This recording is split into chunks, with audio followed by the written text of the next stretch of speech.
శ్రీ శంకరావతార చరితము గురుకుల వాస విశిష్టత. ఆనాటి విద్యా విధానం నేటి వలె కాక పూర్తిగా వేరుగా ఉండేది. ఎంత తరచి చూచినా పోలిక ఏమీ పొడుగట్టదు. నాటి పద్ధతుల వలన బాలురలోని సుషుప్త శక్తులను వెలికితీసి వికసింపజేయగల మెలకువలుండేవి. నిజమైన పౌరులను తయారు చేసే విధంగా కొనసాగే గురుకులవాస పద్ధతులు. కేవలం ఉపన్యాసాలు విని గ్రంథాలు చదివితే సర్వకషంగా సాంఘిక జీవన యానానికి ఉపయుక్తమైన జ్ఞానం అలవడదు. అది సరైన శిక్షణతోనే లభిస్తుందన్న విశ్వాసమే ఆనాటి గురుకుల విద్యారంగానికి మూల సూత్రం. ఆ శిక్షణలో మొదటిది మధుకర వృత్తి అనబడే భిక్ష.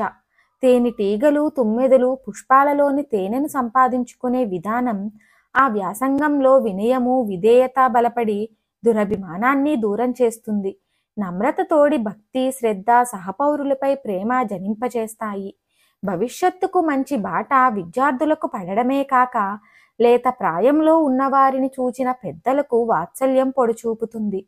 గురుకులంలో గుంట ఓనమాలు నేర్పరు.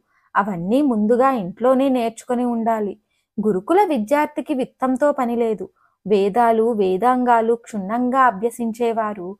విద్యా పాఠవానికి పేరెన్నికగన్న నాటి భారతదేశంలోని విశ్వవిద్యాలయాలకు దేశ దేశాల నుండి వచ్చి నేర్చుకునే వారిని చరిత్రలు చెప్పుచున్నాయి. మరిన్ని ఆధ్యాత్మిక విషయాల కోసం మా ఛానల్ను సబ్స్క్రైబ్ చేయండి. వీడియో నచ్చితే లైక్ చేయండి, షేర్ చేయండి, కామెంట్ రూపంలో మీ అభిప్రాయాన్ని తెలియచేయండి.